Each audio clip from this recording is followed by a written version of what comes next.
Hey folks, so we have a break in the major right now as we're between the group stage and the playoffs, and so I thought I would take advantage of that by doing a video to preview the playoffs for the ELEAGUE Major, as well as give some predictions for the opening rounds, and even the entire bracket it seems, because the way the Pick'em Challenge is set up this time, you lock in your entire bracket for playoffs right off the bat instead of doing it round by round. So maybe I'll go into that a little bit as well at the end of the video. But yeah, just wanted to kind of take the advantage of us having a break in the middle of the tournament to address the playoffs a little bit more in detail. I did do a preview video before the tournament started in regards to the group stage, so if you want to check out that video, you can, though I guess that information's a bit outdated because I did it several days ago, but it was still a decent preview for the teams as far as what I thought about them strategically, or what I thought about their current form, and what I thought about their players and different things like that. So you can definitely, take a look at it still for those points if you'd like to, but I'll address some of that again in this video anyway, so it may not be necessary. So the opening game that we're going to take a look at is going to be a banger. This is probably the best match of the playoffs. It's the hardest to call in my opinion, and this was a game that really was probably worthy of a grand final based on how things have been going so far. Or at least a semifinal. So it's kind of unfortunate that these two teams will meet right at the beginning. And of course, I'm talking about Na'Vi versus Astralis. And the reasoning for this is I feel like if Astralis just wins this series, then we still won't really learn anything about Na'Vi, in the sense that, coming into this tournament, they hadn't played for a very long time, and that they've been working on things since their last couple of tournaments prior to this didn't go so hot. And we've seen some really cool stuff out of them in the group stage, particularly on CT sides, obviously. So we were kind of wondering, does this team have a T side? How deep is their map pool? How much have they really worked on that issue?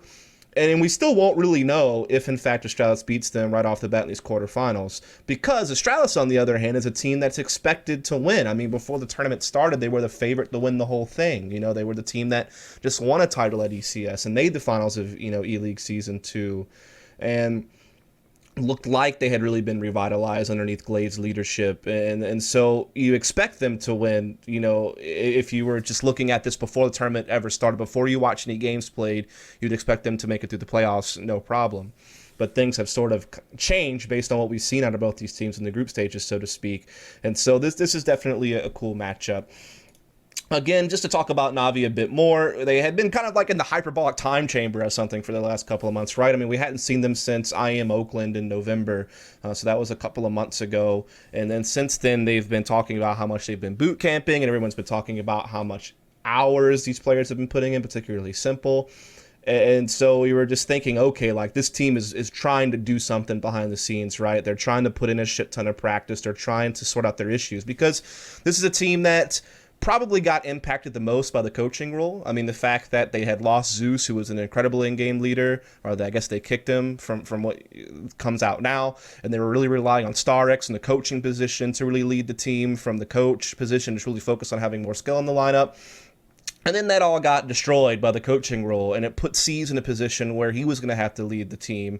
And this was obviously something he wasn't used to doing, and he was trying to manage both leading and keeping his individual skill up. And you could see the struggle that was there. I mean, sure, they won ESL 1 New York in a pretty good fashion, beating Liquid and Virtus.Pro, as well as SK in the group stages. And then they had that top 4 finish at Epicenter, where they lost to the eventual champions, Dignitas, which of course is now North. And so far the start didn't look so bad, but then they started kind of having issues, particularly E-League Season 2. They didn't make it out of the groups. Granted, they got beat out by SK, which weren't any slouches, so not too harsh there. But then the IM Oakland group stage was really disappointing. That was an event that they were the favorite to come out of the group in first, perhaps, and they wound up not making it out at all, losing to Astralis Immortals and Team Liquid.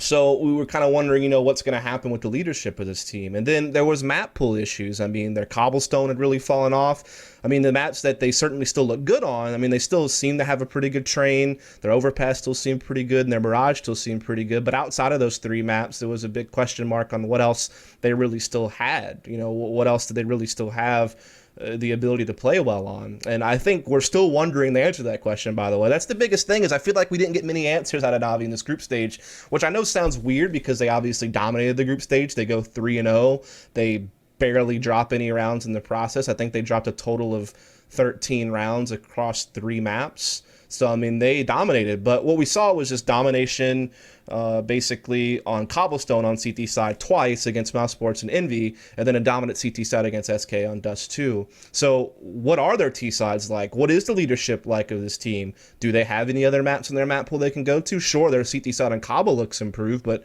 is their T side going to be there? Are they still pretty sharp on maps like Mirage, Overpass, and Train? Like, these are questions that still have to be answered, right? And to be fair, I mean, maybe they won't be a great T-side team. Maybe they will rely on their CT side. I mean, there's certainly teams that have done that in the past with great success and have won titles off of being able to do that and have been top teams in the world off of being able to just really rely on these dominant CT sides. So maybe that is the type of team that Navi is going to be in the future. Or maybe they do just have some sick T-sides. We just haven't seen them yet. And this is like a really complete team that's about to be really scary and be highly ranked in the international scene from this moment forward, depending on how the rest of the playoffs go for Navi.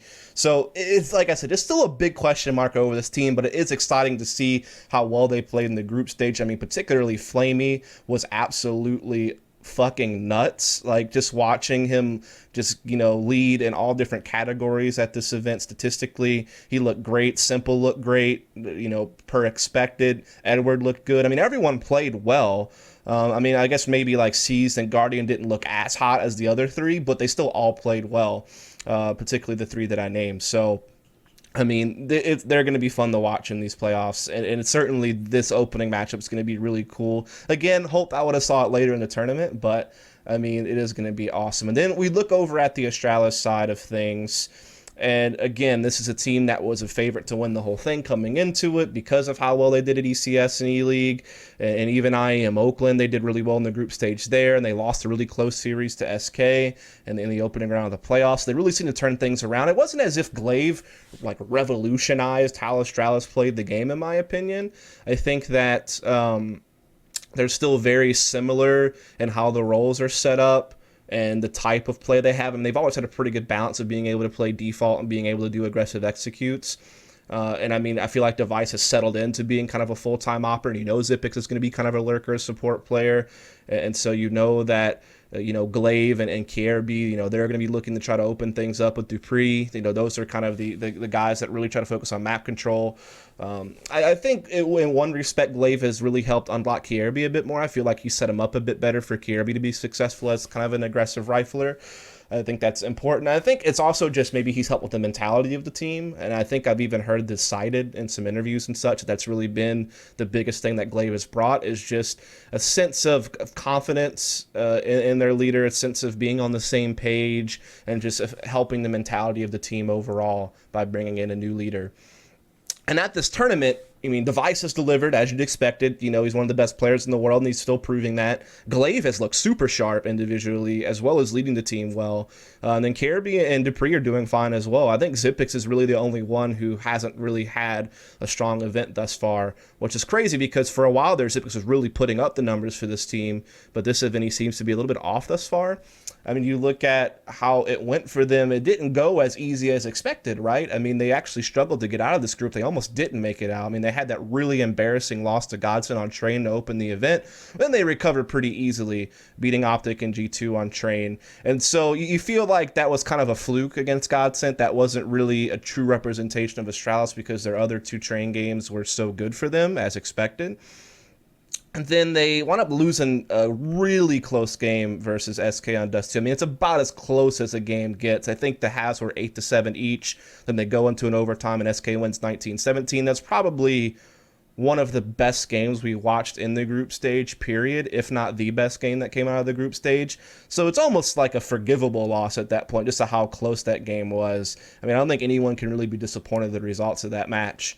So, you know, all is forgiven for that, basically. And then they wound up taking care of business against Liquid, no problem, on Mirage. So after the Godsent game, they really start looking like the Astralis that we expected, so to speak. I mean, they took care of business. They, you know, after that Godsent loss, they kind of put that aside, you know, kind of ignored it and just focused on the rest of the tournament, and they delivered to make it out of the group. So, I mean, this is, like I said, such an interesting matchup. I don't want to go too crazy more in detail because I want to keep this video somewhat short. I'm trying to make it maybe, you know, 5 to 10 minutes per match, which I think I've already gone over that, but oh well. Looking at the pick ban for this, I expect Navi to ban Cash, but they could get tricky since Astralis doesn't really play much Cash. So maybe Navi does something tricky, but I think Cash is probably a likely ban here. I think Astralis will still stick with removing Cobblestone. I think seeing some of Navi's CT sides on Cobble will probably deter them from playing it, deter them from allowing it to stay in the pool, so to speak, even though Astralis had like a big history of banning Cobble, but you know Navi is kind of weak on it, so maybe they wouldn't have. But now that we've seen Navi play it, I think Astralis will stick with removing Cobble, which means when we come down to picks, I think Navi will likely pick Overpass, but I could see them go for a D2 or a Mirage, I suppose, but I think they'll probably go Overpass. I think Astralis is probably going to pick Train, as they did beat them head-to-head on Oakland on this map, and it's one of their best maps despite slipping up against Godsent. They might pick up Overpass if Navi doesn't pick it, but I think that Astralis will likely pick Train. So we're going to see these teams play maps that both teams are pretty good on. I mean, we haven't seen Navi play either of these maps at this tournament, but we know how they were looking leading up to this event on those maps. Even though they were having some issues elsewhere, those maps still seem to be good for them. So we're probably going to see clashes on maps like Train and Overpass if I had to guess, but we could also see some Mirage or D2 thrown in there. As far as who I think wins this game, this was so difficult to pick. This is the closest match for me, only because of how sharp Navi looked in the group stages. Maybe that's kind of a trap. Maybe they're kind of luring me in, and they're going to have some struggles on T sides, because they haven't really been tested yet either, mentally, I don't think. Like, they've breezed through these games. They haven't gone through struggle yet, so that's another big question mark. So I think Navi might be luring me a little bit here, but I still picked them to win this best of three. I think, for me, the odds on this are 55-45 in favor of Navi. I think it's the closest. I think people are asking me to kind of put percent on it, so I will. I think I'll take Navi 55%, Astralis 45%, and I could really see this game going either way. It's almost 50-50 for me, to be quite honest, but we'll leave it at that, and I have to pick someone to win, so I'll pick Navi. They were my dark horse to win the whole event, and so now they got me believing a little bit, so I'm going to go ahead and just pick them. Next game is going to be Fnatic versus Gambit. And so when Fnatic came into this tournament, it was, again, a kind of a mystery to me, because obviously results have been mixed for them online and offline, but the point is they had never played with their full five offline. Remember, they had to use Jumpy as a stand-in for Dennis at ELEAGUE, and Dennis is, you know, their best player, or was their best player for quite some time, it looked like, and so that's a big piece to be missing when they were in ELEAGUE. And so it was like a mystery to me, like, what is this team really going to be like? We also have the rumors of a roster shuffle. We had all these reports about practice being limited, you know, focusing more on individual skill rather than team practice. And that was like a whole debacle, like PR incident in itself. And so there was a lot of like mystery surrounding this team, and I didn't really know what to expect. But coming into the event, even though they had the opening loss to G2 on Cash, it's a pretty decent game, by the way. They took care of business from that point forward. They beat North on Cobble, they beat Mouths on D2, and they beat Envy on Cobble as well. So they 3-1 to get out of the group. Olaf and Crims are definitely showing up this event from what it looks like. I will say Dennis so far has been a bit more quiet than usual and than what I expect, so I would hope that he would kind of pick it up a little bit. Twist and Disco Doppelin struggled a bit as well overall, but certainly had their moments. So, I mean, right now you're seeing a team that looks really scary, because there is a lot of firepower on this team. And Fnatic is one of those teams that's really hard to read, because they are the loosest team in Counter-Strike, probably. I mean, they can play musical chairs with the ops sometimes, though it feels like Olaf and Twist seem to be taking the bulk of it, but certainly can see that go around. They don't always necessarily have like really big fixed positions on this team either. It certainly seems like Olaf is taking more of a peripheral late round role type of situation in a lot of the games I've seen. You certainly see guys like Dennis and Twist trying to be like really aggro and opening things up. But yeah, it's a really loose team, really aggressive. There's really no one who plays like Fnatic. I mean, even other teams that are a little bit loose and a little bit more aggressive, like the French teams, still have a little bit more structure to them, and like fixed positions and like a default that everyone kind of has their spot that they always play. But Fnatic is just a whole different beast, and it's crazy just how wild they can play. And again, they have a lot of skill, so it's certainly a team that's kind of like that wild card factor. You just don't really know what you're going to get, but they delivered in the group stage, and they beat some pretty solid teams like North and Envy, in my opinion, to get out. So cool on them for getting legendary status and making out of groups when I don't think many people expected them to. I certainly didn't. So cool for them. When you look at Gambit, this is a team that is like the underdog, so to speak, like the one that people wasn't really sure about. And to be fair, they haven't played against much top level competition since Zeus joined the team. I mean, yes, they did win the APM Masters tournament and the DreamHack Winter tournament, but they also really struggled at ESWC.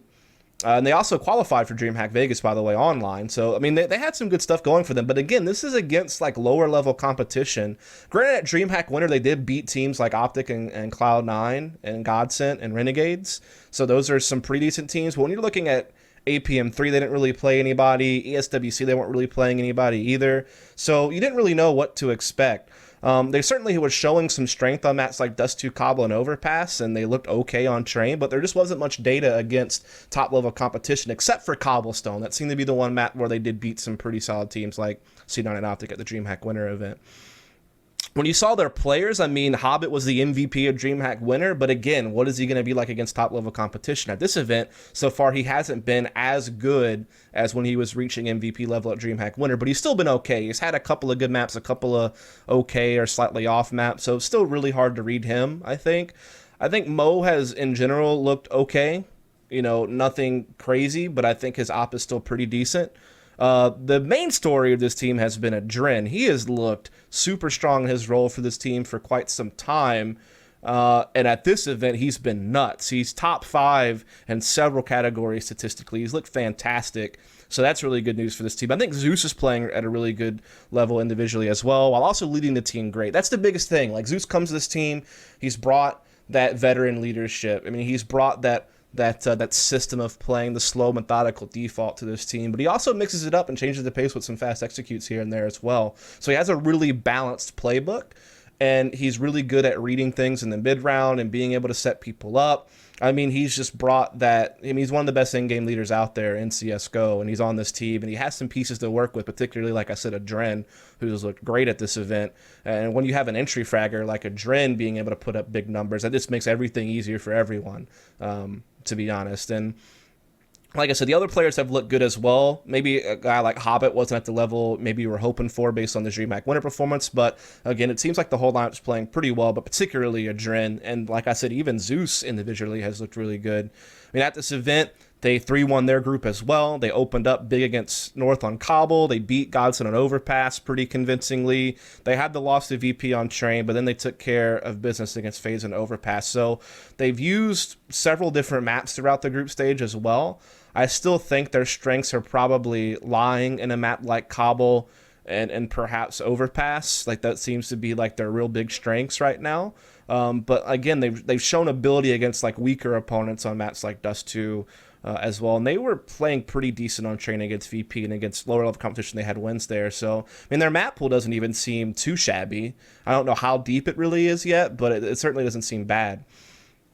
So when I look at this matchup, I'm thinking that we're probably going to see fnatic ban Nuke or Overpass, but probably Nuke. And then I think that we'll see Gambit ban Cash, which just seems to be aligned with what we've seen before. And so at that point, Fnatic's pick is pretty wide open. I mean, with the data available, it seems like their picks are pretty spread out on what they play. But if with Gambit banning Cash, in my opinion, I think you'll likely see Fnatic maybe go towards a Cobble, since they were having success on it at this group stage. I mean, they certainly could go for that. They could maybe go for a D2. I mean, I'm not really sure like what Fnatic's pick is going to be. I would imagine Gambit is going to pick Overpass if, in fact, Fnatic bans Nuke. Like, whatever they don't ban between Nuke and Overpass, I expect Gambit to pick, and I expect Gambit to win that map almost a lock at this point, because I feel like the maps Overpass and Nuke are really the weaknesses of Fnatic from what I've seen, and they can't get rid of both of them, obviously. So whatever they let open, Gambit will take and win almost assuredly. So, I mean, that's like a 1-0 in my mind for Gambit no matter what. I think with that said, I picked Gambit to win the best of 3 overall. I think they're a 60-40 favorite in my opinion, just because I think Fnatic actually played really well in the group stage. They individually, a couple of their players looked really good. So I think they will give Gambit some trouble, can never count out Fnatic at this point based on what we've seen, but I think Gambit's a pretty decent favorite. I was kind of toying between like 60 to 65 favorite versus a 35 to 40 for Fnatic, but I settled on 60-40 for Gambit to win, and so that's where I'm at. And now I'll get to the last two games of the playoffs, and the first one of those two is going to be VP versus North. So VP, much like Navi, hasn't played a whole heck of a lot recently, right? I mean, the last stuff we were really seeing them at were like WESG, which is kind of like this weird tournament that, you know, it was kind of hard to follow, to be honest, so I couldn't really read too much from that event, but that was like the most recent event they played before this event. But prior to that, you know, the last thing they had played was Epicenter back in October, and then ESO1 New York, which is also back in October. So they certainly had a period of time where they weren't really playing anything leading up to WESG. Yet when they were playing in some of those tournaments, they were doing well, right? I mean, they took second at Epicenter, they took second at New York, they took first at that DreamHack Bucharest event back in September. They obviously were the ELEAGUE Season 1 champions if you go all the way back to July. This team is obviously a team that has probably the deepest map pool, in my opinion, of any team. I mean, their Cobble has really come around since the middle of last year. It used to almost be a liability for them, but like their Cobble record since the middle of last year has been fantastic. They're one of the top nuke teams in the world right now. Their Mirage, they still have a big strength on that map, in my opinion. I think their Train is still pretty good, so that's like 4 maps right there, you know, they can play. The 3 I named first, probably their best, but Train's still certainly out there. I think their Overpass is still okay as well. And I imagine they can still play Cash to a decent level. I mean, they haven't really been playing it too much. They've even banned it in situations where they get more than one ban. It's been like D2 and Cash have both been maps they've gotten rid of. But I imagine they can still play it. Like, they have a good like history of playing that map. They even kind of, you know, revolutionized the meta of mid control on Cash at one point. So I just feel like they probably still could play it if they had to. D2 seems to be the only real map they're definitely going to look to avoid, as has always been the case for a very long time. But yeah, I think their map pool is just super deep. I think the fact that their team play and chemistry is just super solid as well. Now they have like a kind of more of a permanent fixture in-game leader with Neo now, from what I understand. It's helping people get more solidified roles. When you look at this tournament and when you think about this team historically, I mean, Snacks is definitely their star player, and he's looked in great form at this tournament. I think it's kind of weird that Taz has actually been their second best player at this event. I think that can't stand. Hopefully someone like Bialy, who's played okay. I mean, he's had a couple of decent games and like one bad game. So if Bialy can pick it up next to Snacks, like that'll be more on par on what you expect. And hopefully Neo will recover. I feel like Neo's had a little bit of a rough tournament as well. If he can pick it up a little bit, you know, get the individual form of the entire player base overall for this team, then they'll certainly look good. Again, very aggressive style, obviously, but they can play slower when need be. They're a team that thrives in chaos, but they have structure to their aggression. It's not as like a Fnatic or something where it's just crazy loose. Like, they work together well, they trade well. They're one of those teams like Optic to me who are just really good at trade fragging. And that's like one of the biggest strengths for this team, is just being able to be assertive but do so in a structured way. And just have like really good team play. Like I said, really deep map pool. They have a lot of good players. So this VP team, if they're in a form, they're always a threat to win a tournament. You know, even when they have slumping periods, they seem to come out of them pretty well. Then they wind up just winning tournaments or placing top 4 or making finals. So it's a team that you always have to keep your eye on and expect to have the potential to do well. North, on the other hand, is a team that caught my attention and a lot of others when they won Epicenter and they were placing top 4 at DreamHack Bucharest, and they were looking really strong with the 5 they have. And when you look at the team, they seem to have all the tools to succeed. They have MSL, who's a great leader. I mean, strategically, he does really well. I think he's a guy that brings the team like a really good balance of being able to play structured defaults and really good at map control, particularly the way they control A-halls in middle and cobblestone has always like really impressed me, and how they build off of that into A execs or falling back into a B hit. Like, Cobble's really one of the big trademarks for me for this team on just how they approach the game tactically. But also mixes in fast-paced executes. Again, like really good balance. Kind of like a Gambit, in my opinion, who has a good balance of both. And there's several other teams I could think of, but Gambit first to come to mind because we were talking about them for this. But then they've had their disappointment. You know, they didn't make it far in ELEAGUE Season 2 playoffs at all. Losing to SK in the quarterfinals in a really close series. I mean, the third map was 14-16, so I mean, it wasn't like a huge upset, but yeah, it still didn't make it that far there. But then it was really disappointing that they went out in groups at DreamHack Winter to, flip side, and also went out of groups at EPL Season 4. So they really started to taper off a bit. And at this event, they opened up poorly. They went 0-2. I mean, they lost to Gambit on Cobble and fnatic on Cobble. So Cobble, a map that I was talking about strategically, they're so sound on, and for them, they were building success on for a while there. Kind of their legacy that they were putting together really was built off the back of a map like Cobblestone. Even if you go back to the earlier Dignitas lineup that had Kierby still on the team, and I think Tinsky and all those guys, like Cobble was really big for them at the very beginning of 2016, but it's become kind of like a liability for them in this tournament, at least, losing it both times they played it. Luckily, they recover. They win their last 3 games to get out the group, but 2 of those games took overtimes to do it against Hellraisers on Mirage and Godsend on Overpass, although they did beat G2 pretty convincingly on Overpass. So slow start for a lot of their players in this tournament, but Magis really seems to pick it up at the end. Config was really a liability in their earlier group games, but the last 2 games they played, he seemed to finally get up in numbers. And then KJB and Rubino have been pretty stable for them throughout the entire group phase. They've been kind of like the unsung heroes of keeping this team afloat, it felt like, when some of the other guys were struggling. And so, again, they have all these tools to succeed, but will they? And unfortunately, against a team as strong as Virtus.Pro, I think they're going to have to be on their A game. A team like VP will punish you if you're not playing well. When I look at the pick ban phase for this game, I expect to see neither team likes Dust 2. And so it's going to be interesting to see who bans first and who actually bans Dust 2. That makes the whole thing really interesting to me. I can't even really know for sure exactly how this pick ban is going to unfold, because I don't know who's going to ban first and if they'll play chicken with each other and who wants to ban D2.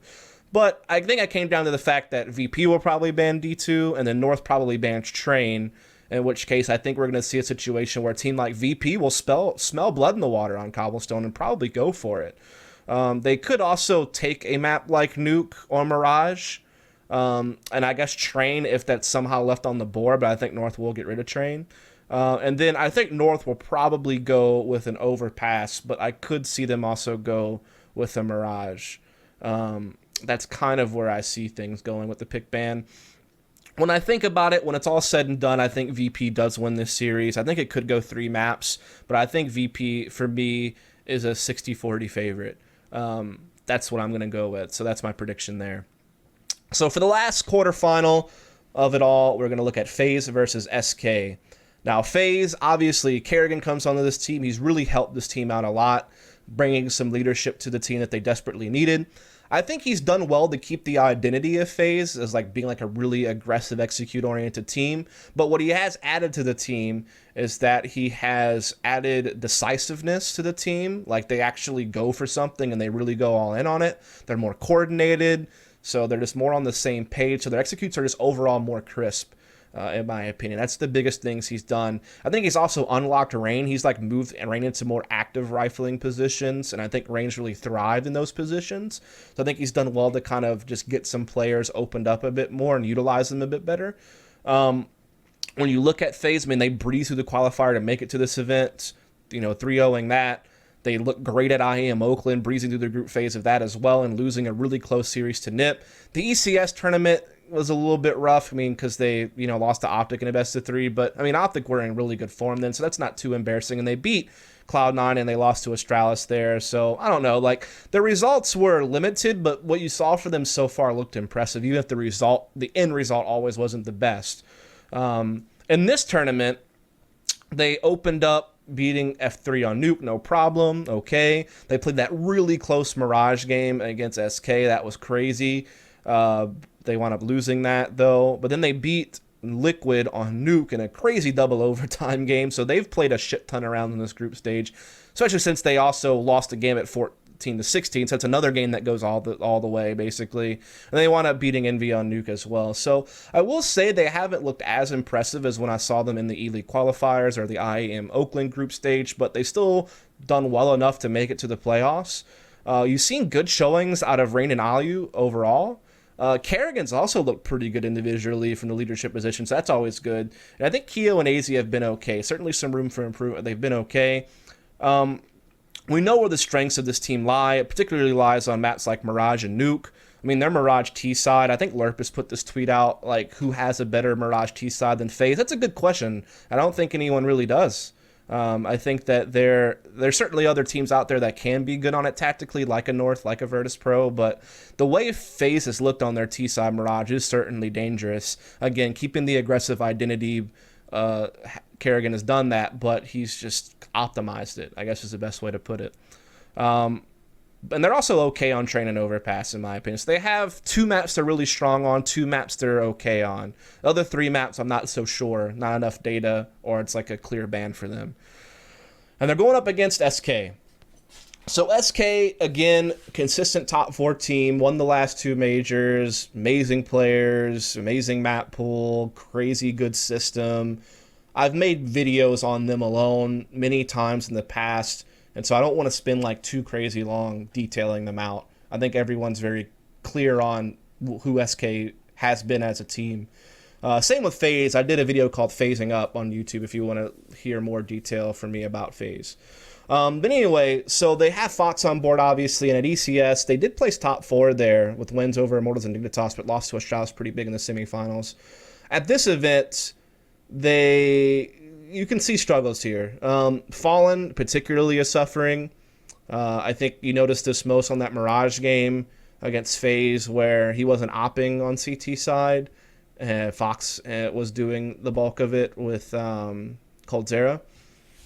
And so you could kind of just see he wasn't really finding his groove because of situations like that. I mean, surely he did op on the T sides, to be fair. So that hasn't really changed, but yeah, you could just definitely just see that he's not playing at the level you expect. Like, Fallen has always been prided as being obviously a really good in-game leader, but he's also one of the best oppers in the world most of the time. So the fact that he's kind of struggled with this whole stand-in situations, definitely it hurts, because he's the other guy next to Cold you really should be seeing him perform well. Taco also has had a little bit of a tough time this tournament thus far, but he's kind of one of those wild card guys who can have big tournaments or have big games, usually has good impact. So I'm not too worried just yet about that. We'll have to see how the rest of the tournament goes for him. Cold and Fur are certainly delivering, though. That's good. I mean, because Cold is like the rock of the team, best player in the world. Again, wrote a whole article about Cold, the Brazilian phenom, on the ELEAGUE website. And again, I've done videos in SK, so I'm not going to go too much into him. Fox has done okay as a stand-in. I mean, nothing crazy good, but he's been okay. I think the biggest problem is just his presence kind of shakes up the whole system that SK built their success on. And it's to their own fault, I guess. I mean, maybe they could have found a way to work things out with FNX to keep him on board until after the major or something. But, I mean, it's just a weird situation. It's kind of hard for me to even invest too much in this team right now, just knowing that a change is coming right after the tournament. And I guess that can be said for a lot of teams in this tournament. So far, though, I mean, they made it out the groups, 3-1. They beat Hellraisers on Mirage. They won that big overtime game against FaZe and Mirage. They got blown out by Navi on D2, but then they came and they beat Astralis in that crazy close game on Dust 2 as well that went into overtime. Again, probably the best game of the group stage. The way I see this working out is SK will ban Nuke for sure, almost. The FaZe really posed a threat on that map. That's been a map that SK has been avoiding, so I think they'll definitely ban Nuke. I think FaZe will ban Cobble, just per usual for them, and I think they know, while SK hasn't played Cobble yet at this event, it's still out there. It's still a map they probably can play, so I think they'll just stay away from that. In which case, I think SK will probably pick Dust 2, because that's like one of the other maps that FaZe doesn't play a whole lot. So I think they'll go ahead and go for that weakness, since since Cobble's going to be off the board. I think they'll go for a Dust 2 pick here. And we've seen SK wanting to play Dust 2 a lot more lately, it seems. And they certainly could go somewhere else. I mean, like we said, we know how deep their map pool can be. Like, maybe they're like, fuck it, we're going to play you again on Mirage. Maybe they'll go for that. I'm not really sure. I actually think FaZe will pick Mirage, though. I think even though they lost in overtime to SK on Mirage, I think that they know that's like one of their biggest strengths. And with Nuke off the board, I think that they will just go ahead and go for their other really big strength, which is Mirage. I mean, I guess they could go for something else, but that's kind of how I see it going. And with that said, I think I actually will pick SK to win this. I think that they'll win whatever their pick is. And I think that if FaZe goes for Mirage again, SK certainly could beat them on it again. And I'm not sure what a third map would be involved if there is one, but if Train or something like that's floating out there, that or an overpass that SK gets to play against FaZe, I think that they might be a favorite on one of those two maps against FaZe if everything goes according to plan. So I just respect how SK's been able to grind out results despite the situation they're in. And that's one of the main reasons why I feel like I'm going for them over FaZe, who I think is certainly capable. I think all these matches are no different, like no greater disparity than 60-40s in my opinion, just the way that everything's set up. So I pick SK to win this as well. And so with that, I'll quickly show you my whole bracket for the tournament. Not going to talk about it too much, as I've really previewed these teams in heavy detail already in these opening matchups. But I'll go ahead and show you the rest of things if you'd like to see it. So this is my bracket because you had to lock in the whole thing. I mean, these picks reflect what I've already talked about in the video. Na'Vi, Gambit, VP, and SK coming through. With that, I just went ahead and picked Na'Vi to make it to the finals over Gambit. I took VP over SK. While SK's grinding has gotten him through a good way, I think can get him through FaZe. I think VP is going to be an opponent that they're not going to be able to handle this time around. And so I have a Na'Vi VP finals. This is a rematch of ESL1 New York at this point. And I actually just went ahead and took VP to win the whole thing. I think VP will finally get another major under their belt. This is a tough one to call, though. This one's almost 50-50 to me. I actually had a hard time deciding between Na'Vi and Virtus.Pro, and I may even change my mind, to be honest, before this 19 hours I have left goes away. So, yeah, but that's just my whole bracket, just in case you were curious to see it. And with that said, the video is done, folks. I hope you enjoyed it. Hope you learned something. Hope you got some insight. If you did enjoy, please follow and subscribe for more content, as I am going to be trying to post up some stuff a little bit more regularly nowadays.